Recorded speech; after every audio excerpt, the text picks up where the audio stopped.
बातमी नाशिकमधून आहे। मालेगाव बांगलादेशी रोहिंग्या आणि जन्म दाखला घोटाळा प्रकरणी 2 तहसीलदारांवर निलंबनाची कारवाई झाली आहे। केंद्रीय गृहमंत्री अमित शहा यांच्या मालेगाव दौऱ्याच्या पूर्वसंध्येला ही कारवाई करण्यात आली।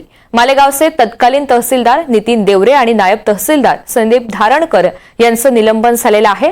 मालेगाव तहसील कार्यालयामधून या सगळ्या संदर्भात आढावा घेतलेला आहे। आमचे प्रतिनिधी निलेश वाघ यांनी पाहुयात। मालेगाव बांगलादेशी रोहिंग्या तसेच जन्मदाखला घोटाळा प्रकरणी मालेगावचे तत्कालीन तहसीलदार नितीन देवरे व सहाय्यक तहसीलदार संदीप धारणकर यांना काल शासनाने निलंबित केल्याचे पत्र दिले आहे।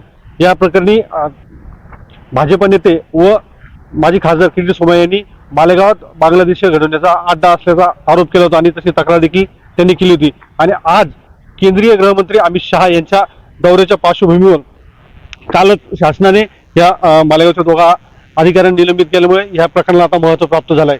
मुख्यमंत्र्यांनी त्याची दखल घेत शासनाने काल हे 2 जे अधिकारी आहेत त्यांना निलंबित केलं आणि त्यामुळे आता कुठेतरी ह्या आरोपामध्ये तथ्य असल्याचं समोर येत असल्याचं जाणवतोय। आणि किरीट सोमय्या यांनी तक्रार देखील दाखल केली आणि पोलीस देखील या सर्व प्रकरणाचा तपास करतायत। एकंदरीतच आता ह्या प्रकरणामध्ये आणखी काय खुलासे होतात हा पाहणे आता औत्सुक्याचं ठरणार आहे। निलेश वाघ, NDTV मराठी, मालेगाव।